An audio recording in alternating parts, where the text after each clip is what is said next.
All right, hello everyone. Welcome to the very first episode of Movies with Giros.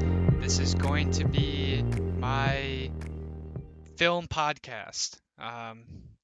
For a very long time, I've wanted to do some sort of podcast, and recently my friends have been pushing me more and more to actually put something out. So this is what that is.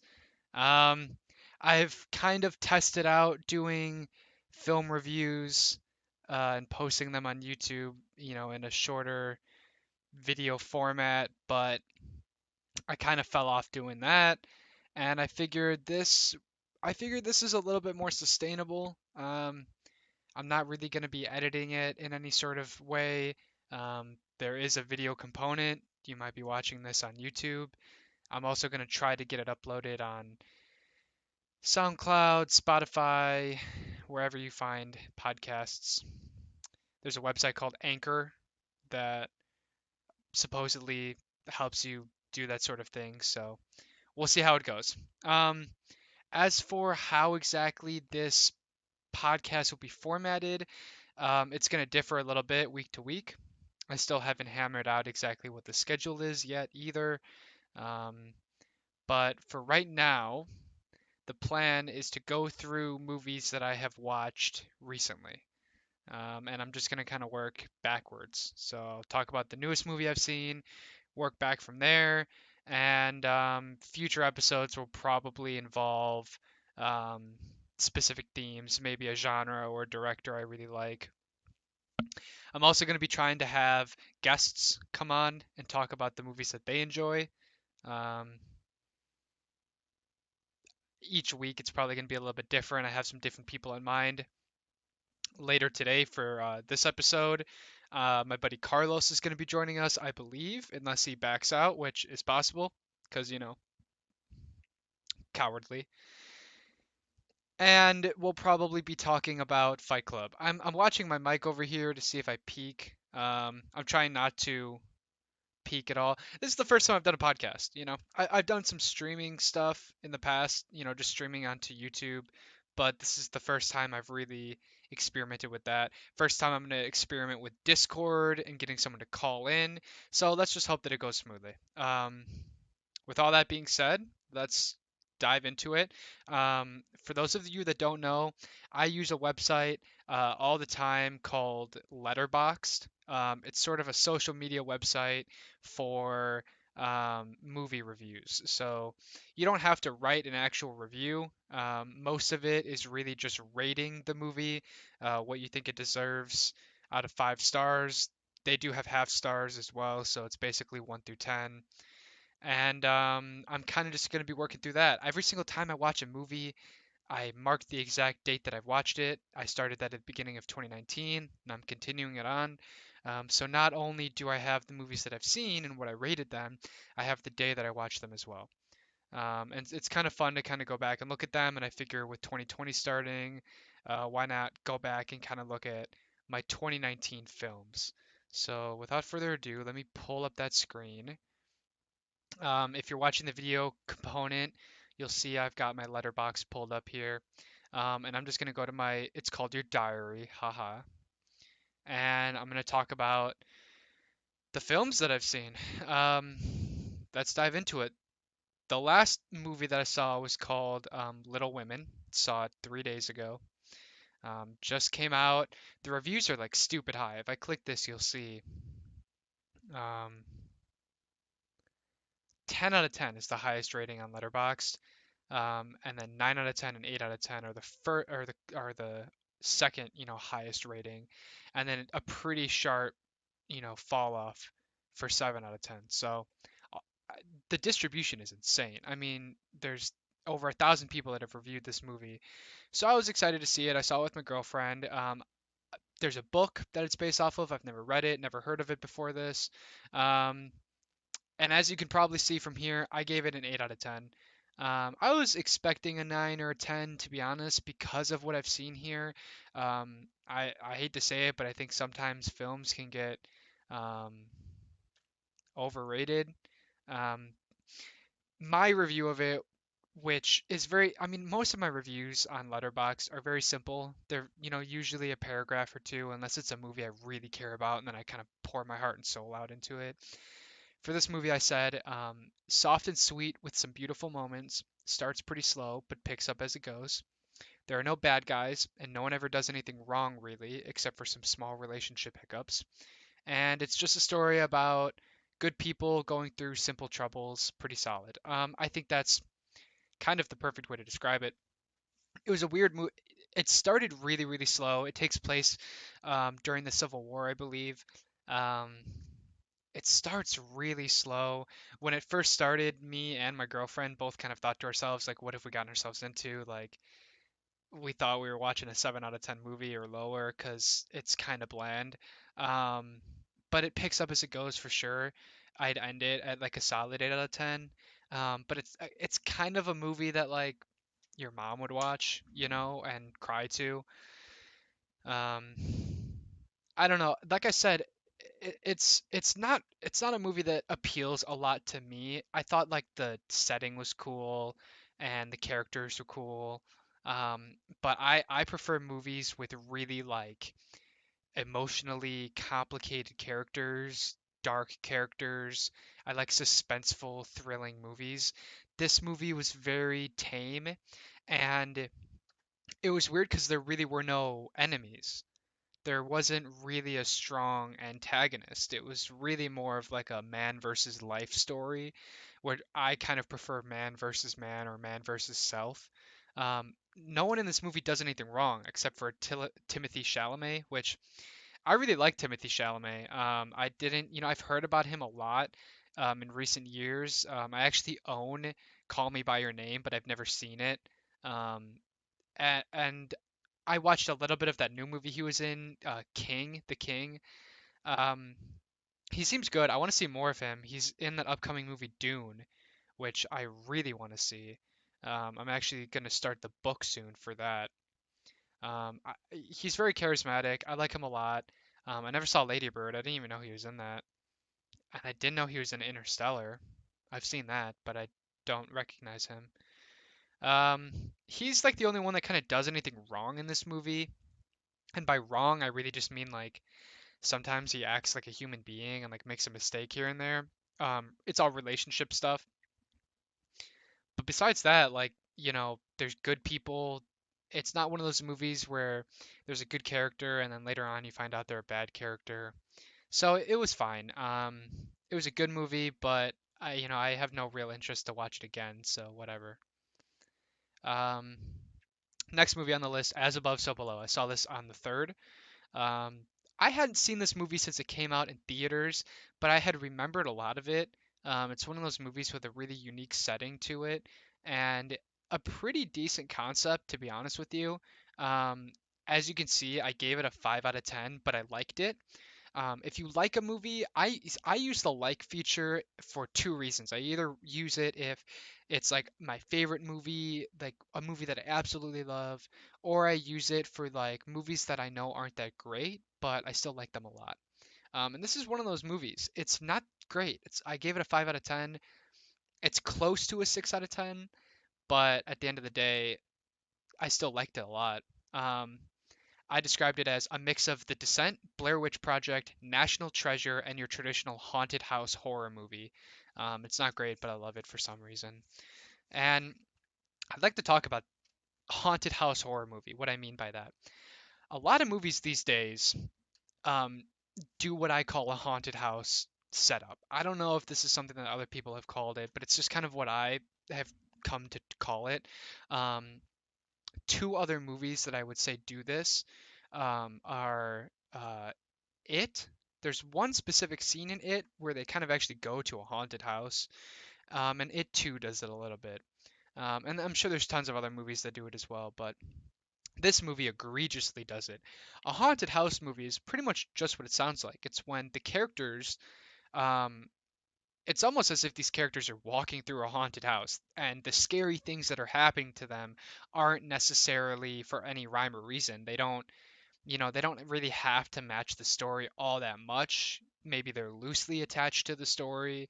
But they're kind of, oh, let's walk into this room and oh, this scary thing happens. And now we walk into this room and this scary thing happens. It's very different than a movie like Hereditary, which I love. Hereditary. It's one of my favorite movies, and it's my favorite horror movie hands down because Hereditary doesn't go for cheap scares at all. I've seen this movie, I think, 4 times actually, if not more, and I love it because nothing about it is cheap. It's not a cheap horror movie in any way. And the more times you watch it, the more and more it um, lends credibility to itself. It is full and full of Easter eggs, interesting things that happen. Um, every time I watch it, I feel like every time I watch it, I pick up on something I didn't pick up on before. And it's crazy because they do it in a way where when you first watch the movie, you are as confused as the characters in the movie. Um, and that is something to be said because and when you watch a movie that's like that, sometimes it's not as satisfying the first time around. And this is one of those movies where the first time you watch it, it feels dreadful, and you feel kind of sick to your stomach when you watch it. Um, but you feel so confused that you almost feel robbed of something.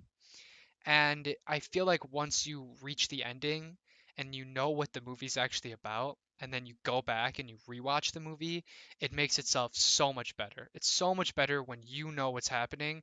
And I think it's really brave that this movie hides those things from the audience, but still plants them within the movie for rewatchability. Maybe other people picked up on more when they first watched it, but I certainly didn't. And like I said, there's so much in here that I don't feel like you're going to pick up on your first time around. So this is like the opposite of a haunted house movie. And then you have As Above, So Below, which is quite literally a haunted house film. Um, they're just walking from thing to thing. This thing's scary, that thing's scary. None of it's really tied together. And then the movie ends. Um, Again, it's kind of like a less thought out version of The Descent. It's got the Blair Witch Project hand cam style, and it's got a little bit of National Treasure in there because they're hunting down like a lost thing. It's pretty good. The last like 10 minutes kind of suck, and then the last like 60 seconds are awesome. So take that for what you will. Um, I didn't say this at the beginning of the podcast, but there's not going to be any spoilers for any of these films. None of my reviews are spoilers. If there is a spoiler, I'll tell you, and then you can mute it or skip ahead. I'm not trying to deter people from the podcast by including spoilers in the things that I talk about. Good movie. I'd recommend it. Um, I'd say up until the last 20 minutes, it's like a 6 out of 10, and then the ending kind of falls apart. But what else is new? That's every horror movie. You know what I mean? Speaking of horror movies, I also saw Candyman. Oh boy, I really wanted to like Candyman. Um, I'll just read my review. I gave it a 2 out of 5, which is a 4 out of 10. I said I really wanted to rate this movie higher because it's a cool premise, the ghetto boogeyman. But all the themes just felt half-baked to me, and the horror elements were eh. It's an okay mystery, but its ideas of becoming an urban legend just didn't land for me. Maybe the upcoming Peel produced reboot will be able to hit those notes a bit more satisfyingly. This is a weird film. It's 1992, so it's got that like early 90s feel to it. The camera work is decent. Movies in the early 90s were just starting to become like artsy, I feel like. They were just starting to explore new ways of modern cinema. Films in the 80s are very 80s. Films in the early 90s are very early 90s. And then as you get into the early 2000s, everything gets a little bit more the same. I mean, early 2000s films are still pretty campy. Um, I feel like nowadays everything is pretty predictable. But anyway, Candyman was decent. Like I said, it's an interesting concept. It's the ghetto boogeyman. Um, it touches on themes of urban legends, and it's just, I feel like this movie didn't know what it wanted to be. It feels like half of it was trying to be this like introspective um, examination of racial tensions and trying to um, examine how, because the main character is a student, a grad student at the University of Illinois at Chicago, and she is writing a thesis about urban legends, and so she's examining how a ghetto urban legend comes to be, which is a cool idea. And as the movie progresses, it kind of turns into this like becoming an urban legend thing. It turns into a little bit of a horror movie, but the horror moments don't begin until at least halfway through the film, and they're very few and far between. And it's not a slasher in any way, shape, or form. And then it kind of turns into this like weird psychological, dark, twisted movie towards the end, but it's not. It's like halfway there. Um, it feels like this movie could have been PG-13 if you like cut away from a couple things. I honestly don't even know what it was rated. Um, it was okay. You know what I mean? Like I said, I really wanted it to be better. The reviews are higher than I gave it. Um, like I said, very soon there's going to be a Jordan Peele reboot featuring the same actor to play Candyman. Jordan Peele is just producing it, but it's taking place at UIC. I think Jordan Peele has a better reputation of blending societal racial issues with a horror movie, so this seems like a perfect fit for him. It really does. I hope that he can hit those notes a little bit better because this just felt scattered to me. It didn't feel like anything really it felt like I was doing too much and none of it really landed. The performances were great all around. The acting was pretty solid, to be honest with you, and that's kind of what kept me in it because I was like kind of interested to see where it was going to go because of that. But all in all, it was a letdown to me. I wanted it to be better, but I've never seen that there's two sequels to it, so maybe those are better. I don't know. I doubt it. Whew. Next film was The Curse of La Llorona. 1.5 stars. Holy crap, this movie was so boring. It's Me and my girlfriend were arguing because I said it was part of the Conjuring universe, and she said it wasn't. And then we looked it up, and sure enough, on the posters and stuff, it just says from the producers of The Conjuring, and we're like, okay, you're right. And then like 5 minutes later, we're watching the movie, and one of the characters from the Conjuring series pops up in it. So we're like, oh, I guess I was right. Um, I've said this before. Um, Sometimes people ask me, sometimes I'll talk about a bad movie. Any movie below a five, anything below a 5 out of 10 is really hard for most people to gauge. And it wasn't until I started actively watching bad movies that I was able to gauge them better. Um, there's a couple reasons for that. One reason is that most people don't watch bad movies. People say to me, "Oh, why is it that most of the movies you've watched are 7 or 8 or 9 out of 10?" It's because people don't watch bad movies. I'm not going to seek out, if I take the time to watch a movie, I'm going to do the research and find out if it's a good movie first. So most people don't watch a lot of bad movies, so they don't really know how to gauge them. They see a movie and they know it's bad, but they don't know how bad. Are you would you really be able to know the difference between a 4 out of 10 and a 3 out of 10? I barely know the difference. It's kind of hard. Um, so so to watch a bad movie, some people will ask me, well, I'll tell them a movie was bad, and they say, oh, let's put that movie on for fun. They'll say, let's put on this bad movie. We'll sit around, we'll make fun of it. That's tricky because what they're talking about is a movie that's so bad it's good. It's a movie that's so bad you can laugh at it. It's got cringy stuff in it. It's got bad acting in it. And all of those things make it kind of entertaining to watch. You can make fun of it. Um, but some movies are so bad because they're just boring. And a boring movie is not even fun to make fun of. This is one of those movies. It's a movie where here's the thing: the Conjuring universe is pretty bad. The Nun isn't very good. Let's run through them real quick and tell you what I think about these movies. Okay, the original Conjuring movie I adored. I originally had it at 8 out of 10. It's a soft 8 out of 10. I rewatched it recently. Um, this is a pretty good movie though. Um, I'd recommend it. It's a good start to the universe. James Wan originally made Saw. He knows what he's doing, right? He also made the Insidious movies, or the first two at least, and the first Insidious movie is pretty good. Then The Conjuring 2 came out, and I saw this movie in theaters, but I haven't seen it since then. I liked it, but I remember the ending just being way too much. I have it at a 7 out of 10. I don't even know if it deserves that, to be honest. I don't remember the last time I've seen it. Then, oh, Annabelle Creation. Another movie I saw in theaters with my buddy Carlos. No, no, no, sorry, not this movie. Just Annabelle. Just called Annabelle. Annabelle is trash. The first Annabelle film is no good, dude. Annabelle barely does, and because the whole Annabelle story is that a ghost attaches to Annabelle, and that ghost is the thing that does everything scary. It's not like Chucky. It's not a doll running around. Um, this movie sucks. It's so boring. There's so many monologues and characters that you just don't care about that are working through their problems. No good. Not a fan of it all. Annabelle Creation was a little bit better. I actually liked this movie, and Annabelle Creation was the first. Um, it was the first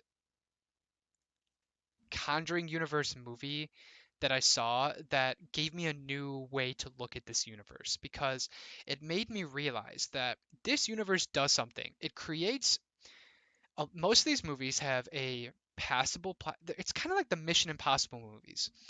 It's a passable plot line with likable characters. The acting's not trash. The characters are likable. The story is passable.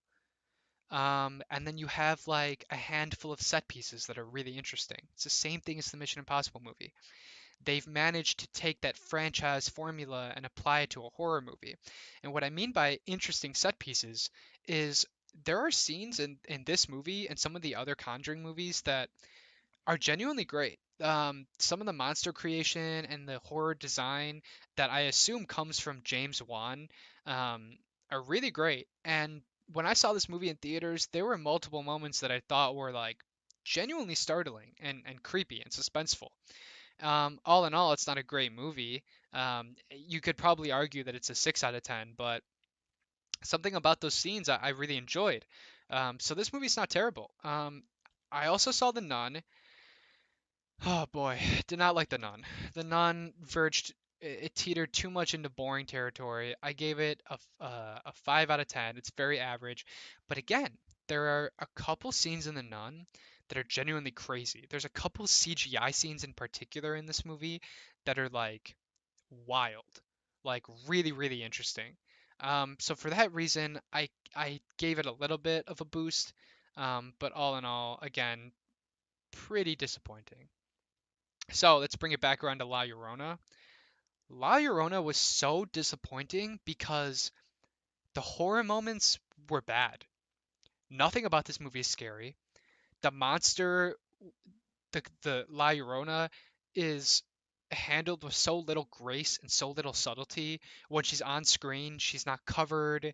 It's not mysterious. It's not creepy.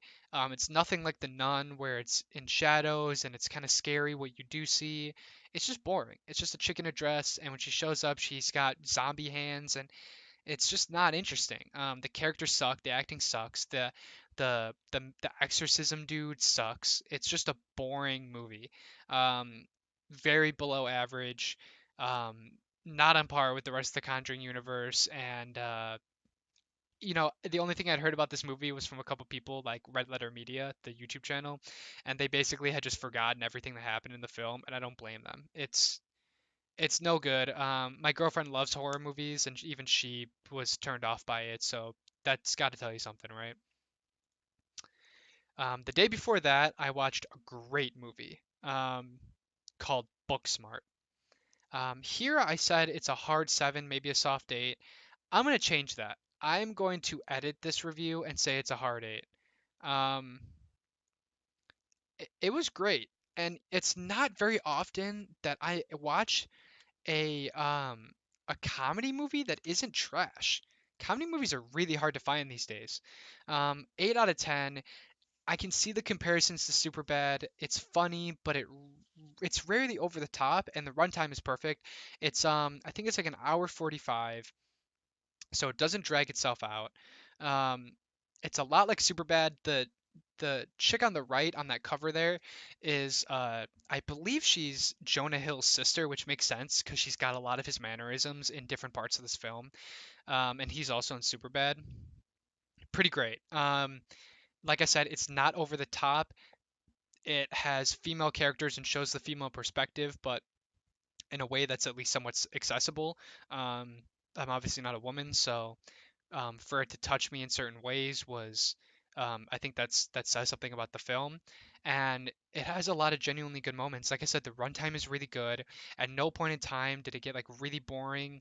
All of these films hit that all is lost moment, where everything seems like it's falling apart, the friendship is falling apart, whatever. It's not a spoiler, you know it's gonna happen. And usually that's the part where your brain kind of clicks off a little bit and you're waiting for it to pick up again. But in this movie, it kept me going all the way through. Genuinely funny bits, and I really don't have much bad to say about it. This is a movie I would actually love to see another time, and I wouldn't be surprised if I ended up slapping the like hard on it or even bumping it up to a 9. Um, Really, really impressive film. I enjoyed it a lot. That takes us to Us. Um, Us is okay. I have it at a 7 out of 10, and I've seen it twice. I saw it once in theaters, and then I rewatched it um, whenever on the first. It was the first movie I watched this year, and it's kind of a letdown. I got to be honest with you. I I really liked Get Out. I liked Get Out even more the second time I saw it. I bring up Get Out because if you don't know, it's also directed by and produced by Jordan Peele. Um, Get Out, though, Get Out is a movie that deals with racism. It deals with how black people are seen in our society, and it takes, as Jordan Peele said, it takes something that we all are scared of, regardless of race, meeting your in-laws, and it combines it with a sci-fi Twilight Zone-esque story that involves racism, and the whole movie can be a parallel about racism, and it can also stand on its own, and it's phenomenal. Really solid movie, even better the second time around. I loved it. I feel like the story itself is really, really hard and solid, and that's what makes it stand on its own. It's because when you watch a movie that's about a societal issue like racism or sexism or or poverty or whatever it is, the story itself has to be rock solid in order for the other parts of it to stand credible. It's why the movie Candyman didn't stick because none of the story was interesting at all, but then it shoehorned in these issues about society and racial inequality, and because of that, it felt like half of a message. Get Out is not that. Get Out is a strong movie. And at the end of it, when the cops show up, everyone in the theater gasped. If you've seen the movie, you know what moment I'm talking about, and that gasp is exactly what makes this movie amazing, because that cop shows up, and instead of everybody being excited that the cops are there, everybody is worried that the cops are there, and that's exactly what the movie's trying to tell you. Really, really solid. And then you have Us, and Us is like half of that. Us is about class issues of class inequality instead of race inequality, and the metaphors aren't as solid. The story itself falls apart the more you look into it. And what makes this movie kind of weak is the fact that the film does this thing that I really hate, where towards the end of it, one of the main characters, one of the main bad guys, um, has a scene where they just explain everything. Um, and it's like a flashback montage sequence, and I hate that when a character just explains what happened. And when you do that, when you have a scene that is just explaining the backstory, explaining the details and the mechanics of how they came to be and why they're here and exactly what's happening, when you do that, you're presenting your film as bulletproof. Um, you're presenting your film as a film like Get Out. A film like Get Out is a story where the more you read into it, the more details it has covered. Granted, it's a little bit more vague, I guess, in the story department, but not really. It's just simpler, I think. It's a simpler story, and therefore there's less loopholes available. For us, the more you look into it, the less sense it makes. And it's almost as if you cut out that monologue sequence where she explains the mechanics, and if the movie left more to your imagination as to the backstory of these villains, I feel like it would be better, because now that we have the backstory and we know exactly what happened, we're able to sit there and think and go, well, what about this? That doesn't really make sense, and this doesn't make sense, and how did they do this, and how did they get that, and the mechanics of it very quickly fall apart. So it's like a half measure between a mysterious movie where your mind fills in the blank and that's what makes it scary, and like a sci-fi Twilight Zone film like Get Out, where it's not necessarily that scary, but it's interesting. It's like a mysterious fantasy film. Um, and on top of that, the scary moments aren't that scary. It's really more of like a thrilling comedy action film. Um, it's not a horror movie in any sense of the word. Very few movies these days actually are. Most of them are thrillers or they're action or whatever. But this movie didn't land that hard for me. I wanted it to be better, but like I said, it didn't hit that hard. And I hope his next film is better. That being said, all of the performance in this are amazing. The main actress, what is her name? Lupita Nyong'o. She was incredible. Both sides of her character were great. Um, if you don't know, the movie's about doppelgangers, evil doppelgangers. So um, everyone kind of had to play the role twice, but her and her doppelganger were fantastic. It's a shame that Oscars never acknowledge horror movies, because she should have gotten at least a nomination and she didn't, and that's a crime. But all of the performances all around were phenomenal. The cinematography was great, the soundtrack was great. It's just the writing wasn't completely there for me. It wasn't that bulletproof, and because of that, the rest of the film kind of lacks a little bit. But all in all, I'm really excited to see what Jordan Peele comes out with in the future. He's only put out two films, and they're both pretty great. Um, I mean, what can be said? You know what I mean? This guy is phenomenal. So I have full faith in whatever he puts out in the future. I just wish that Get Out was. I mean, I'm sorry. I wish Us was on the same level as Get Out, because I'll be honest with you, like halfway through Us, I was just done with it, you know? And Get Out is a movie that I could rewatch another time and I'd probably sit through the whole thing. So hopefully he's able to keep it up a little bit more in the future. All right, look at that. My voice is getting coarse. I'm gonna take a quick break. You guys won't notice a break because I'm just gonna cut. But in that break, I'm gonna take some drink of water. Take some drink of water. Jesus. I'm gonna take a drink of water. I'm going to try to get Carlos on the phone, and we're gonna be talking about the movie Fight Club. So don't go anywhere. Like I said, it's just gonna be a snap, and I'll be right back. How are you doing? Hello. Just got off work. Nice. Back. We're going to be talking about Fight Club as to Carlos's request. It's obviously a movie that he enjoys. I enjoy it too. Carlos, why did you choose Fight Club? I think I don't know. Fight Club was kind of like one of the first movies that we kind of watched together that actually made me enjoy watching movies. Rather than kind of just a pastime, it actually made me think a little bit more about the story and why I guess the director would put a story this way. Yeah. No, I could see that. Like Fight Club, for those that like grew up and like saw Fight Club at like a younger age, it's I for a lot of people it's kind of the first movie that you watch that um is a bit more like intellectual, I guess you could say. But it's kind of disguised as like this like stupid, destructive film, so it's like kind of easier for you to watch when you're younger. Right. Um, Um, yeah, go ahead. did you? Uh, I had just a couple of questions that I wanted to dive in. Just I guess regarding the story in general. Yeah. Um, my biggest thing was why do you think then I guess because he's the narrator, right? Yeah, Um, why do you think he never actually revealed his name? That was because my biggest thing. his name is Tyler Durden. Um, because that's his name, Tyler Durden.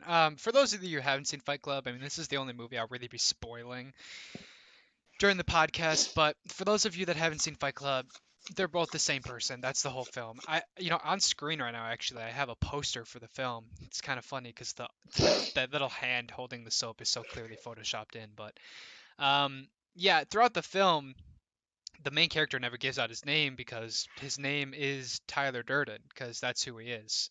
Um, but yeah, I don't know. I gave this movie a 9 out of 10. I've never actually sat down and wrote a review for it. I don't think. But I mean, I don't. When's the last time you've seen Fight Club? I guess I probably Dude, saw it's it actually been a sometime in while. 2019. But Yeah, it's been a while. It's definitely been a couple of months. I We saw it a lot when we were in high school, which is why I haven't really watched it much lately. yeah. Um, Um, there's this review that I'd kind of like to talk about. I've seen it on Letterboxd before. I actually have it pulled up and liked, but um, I'll just read the review. It says, first watch, Fight Club is the best movie ever made. Second watch, Fight Club is a deep commentary on the dangers of consumerism. Third watch, Fight Club is a disgusting cesspool of toxic masculinity and it's not as deep as its fanboys think it is. Fourth watch, Fight Club is a critique of toxic masculinity and it's deeper than its fanboys think it is. Fifth watch, Fight Club is the best satirical gay rom-com ever made. Um, that review actually hits on a lot of stuff because the film kind of opens up and it's kind of about consumerism for a while, right? Because Tyler Durden's yeah, kind of telling him how like none of his shit matters right, right. and like how he's kind of built this identity around consuming things, like the things he's bought and like the things that he has and the style that he's bought basically, and like Yeah, that's what gives him purpose. Um, so it is interesting. That's kind of the first thing that you kind of pick up on, but it wasn't until I read this review that I kind of realized the movie really is a lot about like toxic masculinity because then instead of building an identity around consumerism, he builds an identity around like being tough, like being a tough guy. Like have you ever seen a yeah, movie yeah. like that? Right, yeah. So and that's, oh God, because I was gonna, yeah, that's a good point. Um, at first, when you really kind of, like you said, yeah, I mean, the first watch over, it's like, oh, like all he cares about is the stuff or whatever. Yeah. But yeah, after, I mean, like once he actually starts getting into fights and everything, it's very much about like, oh, like I'm a badass or whatever. And Yeah. I mean, Tyler Durden in his creation is this fucking tough guy or whatever Yeah. that he strives to be Sure. at the end of the movie. Yeah, it's interesting because like this review says, like the first time you watch it, it's kind of badass, you know? Yeah, And then you watch it and it's like, oh, he gave up consumerism, but then you kind of realize like he just gave up one vice for another vice, you know? When you first yeah, watch it, it's like, oh, that's badass. Like he left behind all of his possessions and now he's just living freely. But then you kind of realize like he left all of his possessions, but now he's just like, now he's just absorbed by being like a badass because you kind of watch it and he is Tyler Durden and Tyler Durden only gives a fuck about being a badass. Like, you know what I mean? right. He just causes chaos. That's all he cares about, and that's no way to live your life either. So it's kind of interesting to look at it like that because I bet there are so many people that just walk away from this movie and they're like, damn, it's all about being a badass and being in a fight club.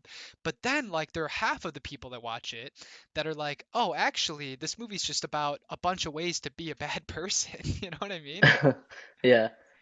I don't know. I think I wanted to touch on that consumerism part first. Yeah, I think that he kind of paints a picture of what the typical person would give a shit about, and it's, sure. an apartment full of, just nice shit, just like all the shit that you buy, and you just constantly buy shit because I mean I guess people think more things in general will make you happy.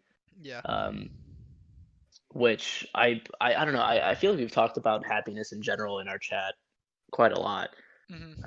and even kind of touched on it today. Um, I don't know. What do you think about that? Yeah, I mean, yeah, it like we both said, like it kind of talks about consumerism a while. I don't know. Yeah, I guess at the core, this is a film about a guy that just like isn't happy at all. You know, he's an insomniac. He's a deeply disturbed person even before you know that he's Tyler Durden, because he's the movie opens with him. He can't sleep, and so he's well. First of all, his job is that he works at an insurance company, and they determine like if you need to recall if it's more worth it to recall a car or to just let people die and pay the lawsuits, which is a Right. real job, but it's very morbid.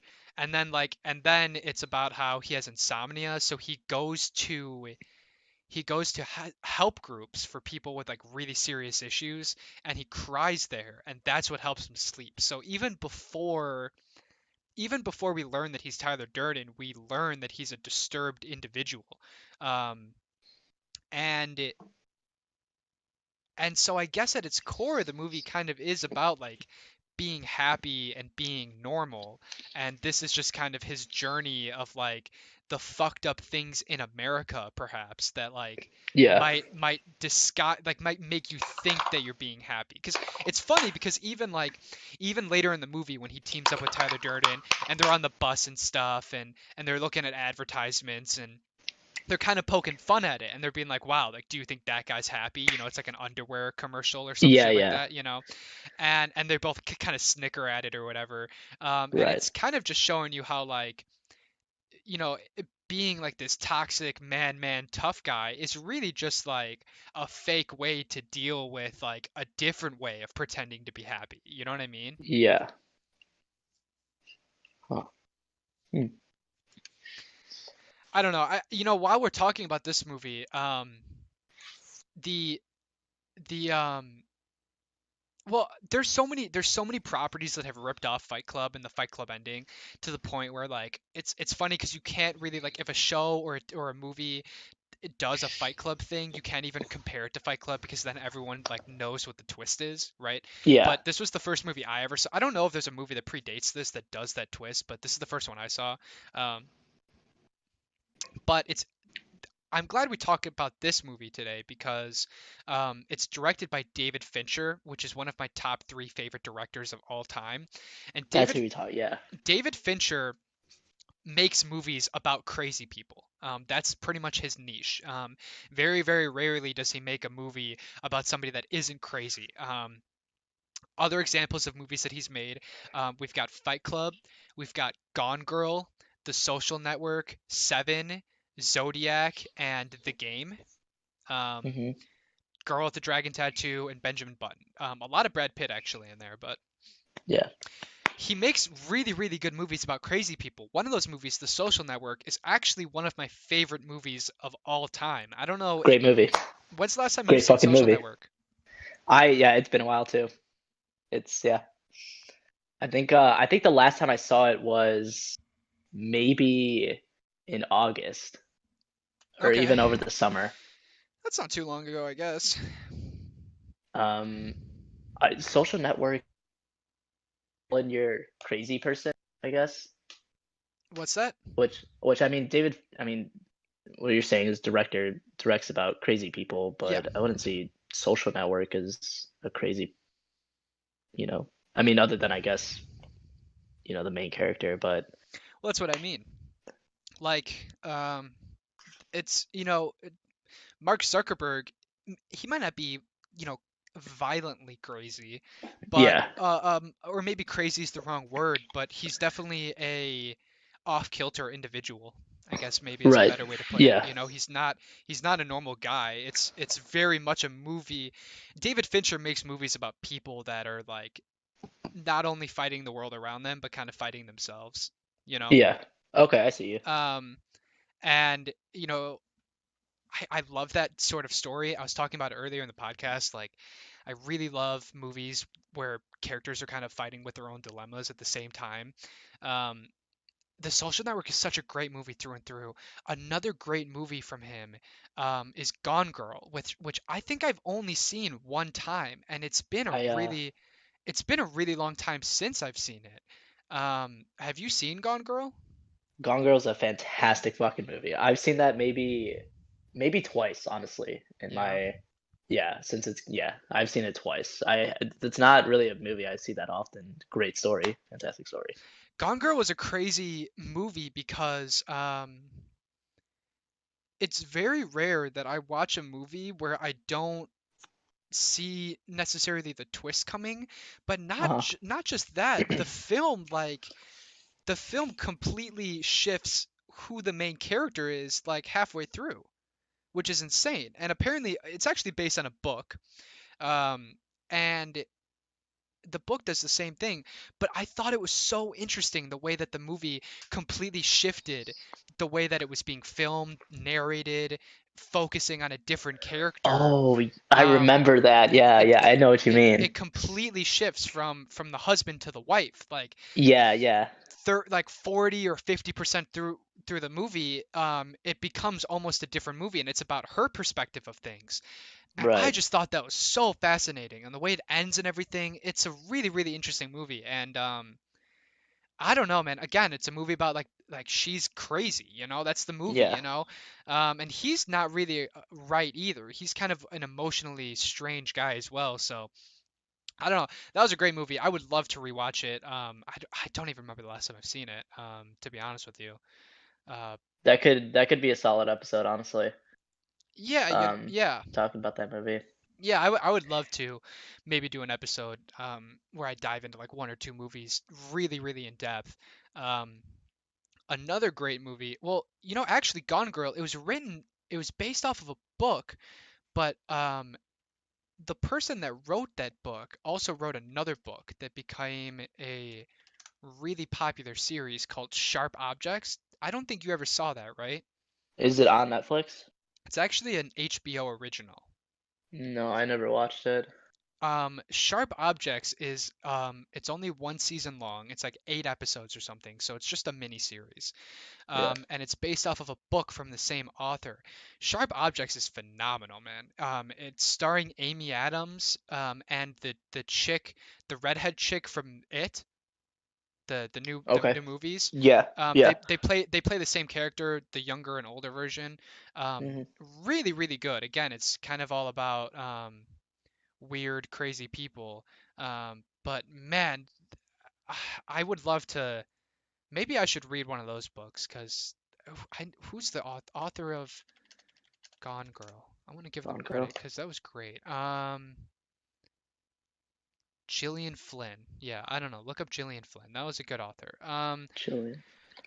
Another fantastic movie from David Fincher is Zodiac. I don't know if you've seen Zodiac. I have. You know what? I don't think I've actually seen it all the way through. It's a long movie. It's a long fucking movie. I think Um, it's like close to 3 hours. wow. Yeah, I've seen the majority. I've seen the beginning and the middle a lot, and I don't really entirely remember the ending. Okay. That one was on Netflix Um, for a while. I don't know if it still is. I think it still is actually. Yeah, Um, so many great people in that. Jake Gyllenhaal, Mark Ruffalo, and Robert Downey Jr. are yeah. all in that movie. They're fantastic, man. Jake Gyllenhaal is one of those actors that he is just made for creepy movies. You know what I mean? Dude, you know what? I saw what was that movie that he was in? It was Nightcrawler. I saw that the other day again. Yeah, Ivan, I've yeah, only seen that once. it was really good the second time around. Yeah, Um, it's just the way that movie is directed is fantastic. yeah. I, that's Nightcrawler. I was thinking about Nightcrawler today actually, and Nightcrawler's a movie that I could almost see being like a David Fincher film. That you know what I now that you brought it up, I honestly thought he was the one to direct it. Because I mean, it's a movie about a crazy guy, and you know what? I'd have to rewatch it. I'd really like to dive into that because Fincher does this weird thing where Fincher will make the camera mimic the way that people move, to kind of plant you in the story. It's really unique and subtle. I would love to rewatch Nightcrawler though, because I mean, he's a creepy actor. You know what I mean? Yeah. Most of the time he plays kind of a creep in everything that he's in. At least a lot of stuff. You know what I mean? Like Donnie Uh-huh. Darko, um, Enemy, uh, so I mean he's just like kind of an off dude. So I mean, Yeah. but Nightcrawler, yeah, solidified that. Yeah.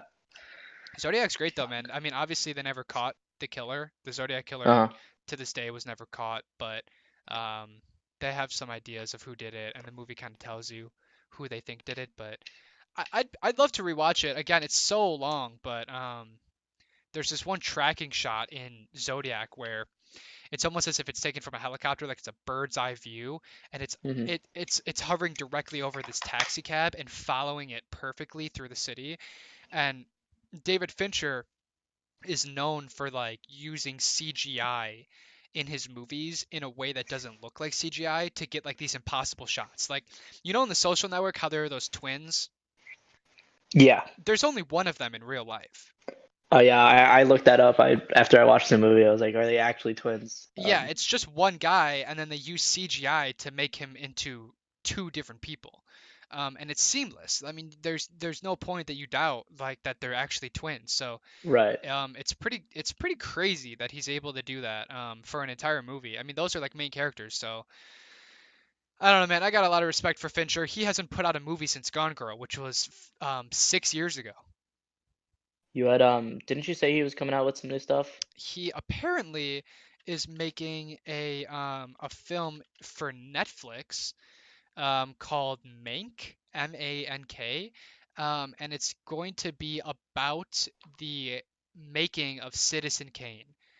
Citizen Kane is a very old movie. I remember that. It's Citizen Kane is credited as being one of the first like great movies. If you watch it now, it's pretty boring. It's from 1941, um, Yeah. directed by I Orson remember Welles. Yeah. Orson. Yeah, I remember watching that in it was like a film class in Okay. high school. Yeah. See, I've never even seen it. It was, I mean, when I watched it, because I mean, we had to like do a whole analysis on it, Yeah. and I mean, obviously the whole, I guess, crux of the movie was the Rosebud thing, if you've heard of that.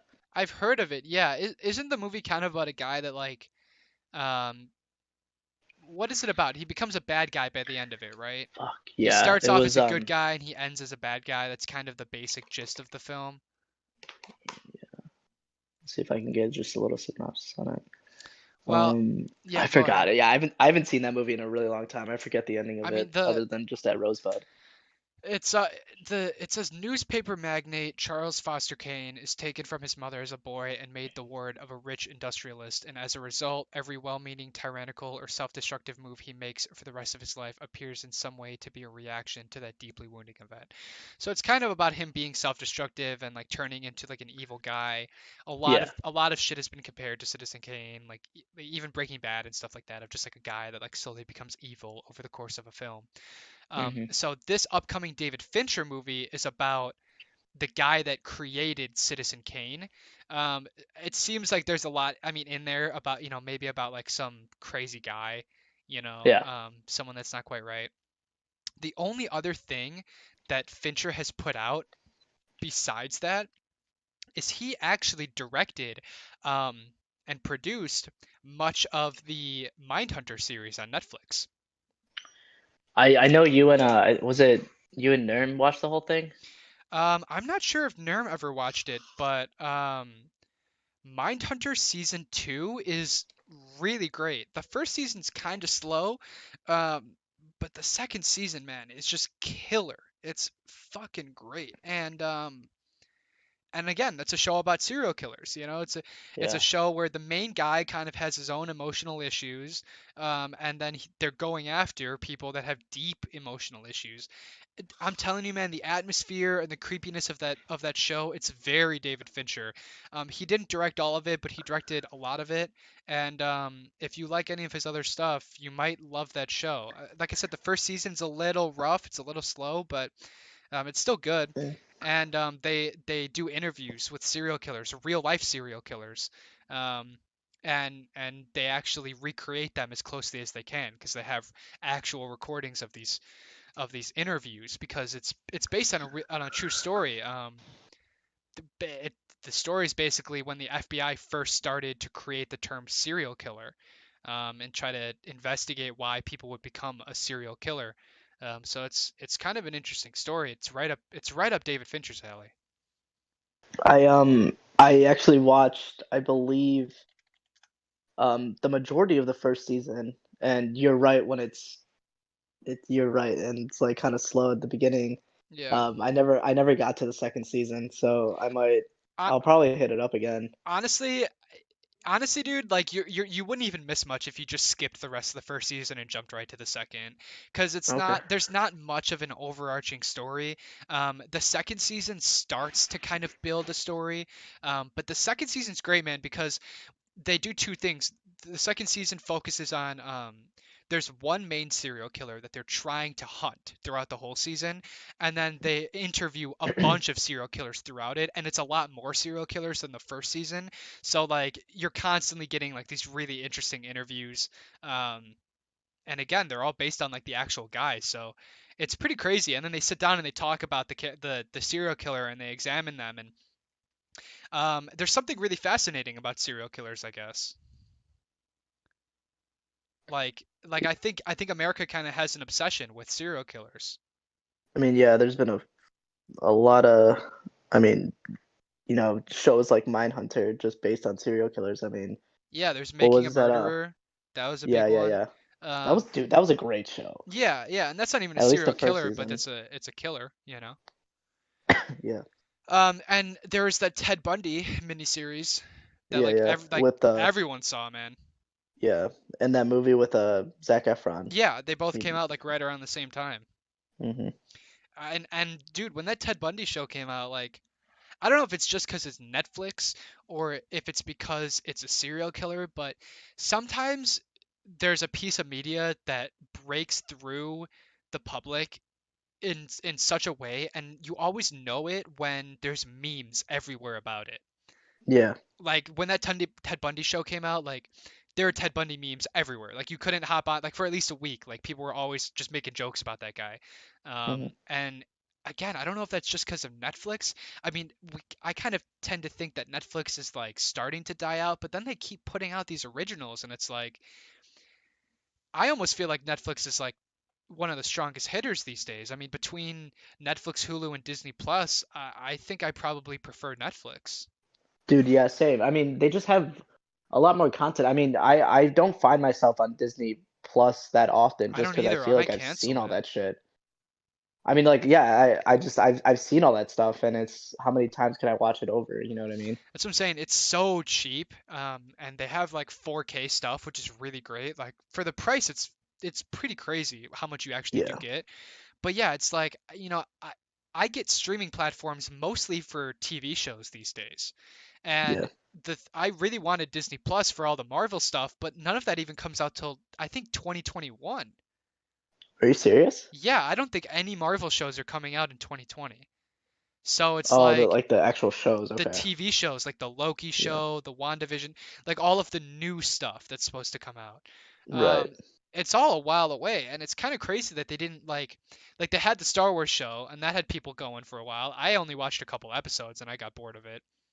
hmm It's kind of crazy they didn't have another like original show to come out right when it ended or something. You know what I Yeah. mean? Like I feel like everyone's just gonna like the only reason I keep it is because like I kind of want to watch through The Simpsons. I've watched through like 2 seasons of it, but Dude, I don't know that how it's many worth. fucking episodes are in The Simpsons? That's what I'm saying. Like I don't know that it's worth $7 a month just to watch The Simpsons. Yeah. So but yeah, man. I mean, like Hulu's great for like when you want to watch a TV show that's obscure or something, I guess, or like Shark Tank or like Kitchen Nightmares or something. Yeah. But like Netflix is the go-to. I mean, I've been watching The Witcher. I mean, you got House of Cards, Stranger Things. I mean, they got a lot of crap on there too, but like when they hit really hard. Yeah. And I Inception just mean, hit, so you just came out and You everyone's was yeah, because great. that he was great. Yeah. That was one of those shows that I was talking about. Again, I don't know if it's just because it's Netflix and everyone has it, but that broke through the memes. I'm seeing memes. I'm still seeing memes about you. So yeah, still seeing them. Yeah. So I feel like people are fine. I mean, it's probably gonna die out once people like actually watch it all. You know what I mean? Like the more like yeah, it has this ripple effect, I'm sure, where people see the memes and it finally pushes them over the edge to watch it, and then they make a meme like 2 weeks later when they finish or whatever. Yeah. But I don't know. I mean, like I said, they put out a lot of stuff that no one's ever seen before and no one cares about. Like they put out that movie The King with like Timothy Chalamet and Robert Pattinson, and no one saw it because it's not that good. Yeah. But I mean, Or what, Six Underground with Six Ryan Underground, yeah, Reynolds? exactly. Another bad like that movie had terrible reviews, and I don't think anyone cared about it. Um, but then they have like really good stuff. So, like The Irishman came out, and like that's a Martin Yeah. Scorsese film with like every famous mobster actor ever. You know what I mean? Right.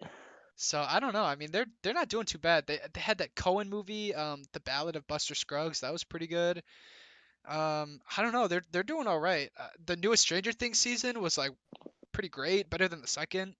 Yeah, How definitely. House of Cards fell off really Oh hard. yeah, fell off hard, dude. Yeah. Well, because I mean, you can't really replace a character like, um, what's his face? I forget. Whatever, Kevin Spacey. Yeah, yeah, yeah. Well, you know what? I'll go as far to say though that the last season that he was in was trash too.